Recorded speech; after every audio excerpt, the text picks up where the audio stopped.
What is going on, Marvel Rival fans? Today, you got the Reddit post by the user known as Johnny Bravo. He says, idea I've been considering team-themed custom games. He states, I only play Rivals at night, I don't have work in the morning, so I had this idea for a couple months now, but I haven't had time to float on the sub just yet. He says, I was wondering if people would be interested in joining custom games where a battle or generally for real, but the catch is you have to actually pick lore accurate team-ups and combos, because the one thing I rarely see, even just quick play or team comes to their entirely adventures or guardians, maybe even a team with a Fantastic Four plus Spidey, who's also a Future Foundation member, so he counts, and Hulk because him and Ben are frenemies, and Hulk is buddy with Spider-Man too. He then states basically team comes based on character relationships instead of gameplay mechanics in the meta, so even something like Doctor Strange, Hulk, Wolverine, Spidey, Namor, and Cloak and Dagger, they all know each other, either through Defenders, New Avengers, Cloak and Dagger they build in Spider-Man comics, as well as having individual relationships with each other. So even if the team is unbalanced between Vanguard, Duelists, and strategies, the Guardians of the Galaxy are the only ones with most strategies, options, and most versions I can think of. You just have to bite the bullet and manage to play it best you can.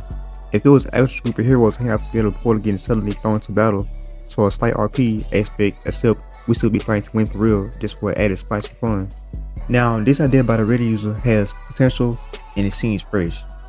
Now, if you think about it, in almost every team shooter like Overwatch, Paladins, maybe even Call of Duty, etc., meta team comes quickly start to look the same.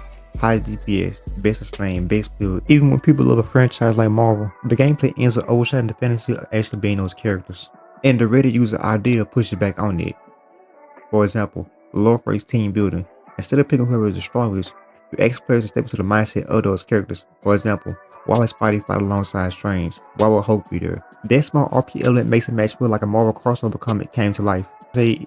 Now, another thing I can say about this idea is you can expect to see unexpected matches. Like for example, you will see crazy mechanic teams like Strange, Hulk, Namor, and classic Defenders against people like X-Men or the Brotherhood lineup. A team up like that, you will never see in quick play because it's not the meta right now. But that's what keeps the game interesting, even after you play hundreds of matches. Now, another reason why this feels fresh is shared storytelling. Everyone's buying to the same fiction, so there's no sense that you're playing out an issue of a comic, not just pressing Q and E. That shared immersion creates stronger memories and community bonding. Now, when it comes to the gameplay impact, some people might worry and ask, won't it be unfair? And that's part of the fun.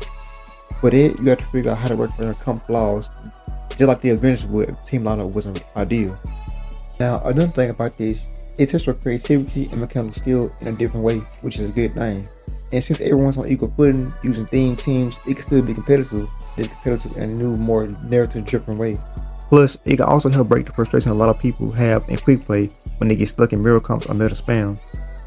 Now, when it comes to community benefits, I say it gives people who love Marvel stories and character relationships and new reasons to stay active, even if they burnt out rank or burnt out the meta. Now, another benefit of this is this can bring new players from the Marvel fandom who aren't hardcore shooter fans but love the idea of what if the Defenders fought the Brotherhood.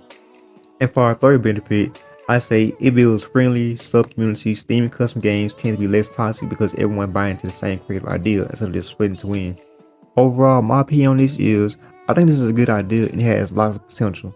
And if you're being realistic, this doesn't really need daily support, just a few people in custom lobbies. That's all we really need.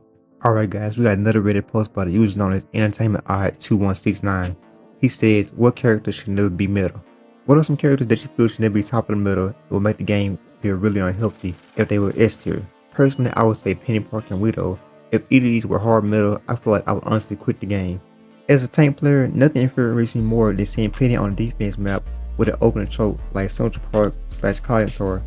It also does help the map designs in the game. They are very linear and don't have many off angles to shoot the nest. If Widow was to gain a one shot, I feel like the game player count would decline to a new low. She's already high for mobile and has very forgiving crowd control hitbox, which basically makes diving her impossible. Now, there are many reasons why some characters should never be meta. A hero-based shooter with being meta usually means you're strong in almost every situation, whether it be attack, defense, narrow map, open maps, or whatever. Your low risk, high reward, meaning your power isn't balanced by making no trade-offs.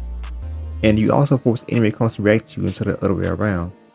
When certain hero archetypes hit S tier, it can ruin the game pacing and fun for most players, even if they aren't overpowered on paper. Now, when reading this Reddit post, I noticed he picks out Penny Parker and Widow. For Penny Parker, she's a turret / nest builder. Linear maps with choke metals make her way too oppressive. It's not fun to be forced to always picking heroes who can die for poke safely. If she's meta, she basically forces every match to revolve around a next break / defense instead of creative flanks or team fights. And for Black Widow, if she can reliably one shot and is hypermobile, she removes counterplay. Dapper is already tough because of crowd control and movement. Players hate feeling they got deleted instantly from an angle they can't contest, especially on console with less coordinated teams. When both of the characters become must picks, the game tilts towards post / camp and away from brawls and flanks or creative team play. Now for the characters / types of characters that I would add to the never be a meta list are characters that can one shot people, high mobility flankers, heroes who can leave anyone alone and escape easily like Spider-Man or Wolverine, and also hard crowd control spam heroes. If a hero can constantly stun you or silence multiple enemies, it's just down skill and expression. And another thing I do is I will add stackable sustained heroes to the list. Too many defensive supports who keep each other alive forever turn fights to a never ending stalemate. Bottom line is characters that are high burst / low counterplay and strong at every range or on every map and punish entire playstyles rather than specific heroes should never be meta. They can be viable but not so strong that every team must run from them or the game feels hopeless. Alright guys, we have another Reddit post by the user known as Killjoy3879. He says, not gonna lie, it sounds like y'all want optional roll queue with how many people talk about how they hate solo tanking or hate trooper DPS / supports. He says, I mean a lot of people defenses for open queue with all cool combinations you can do with different number of roles, and that roll queue will take that away.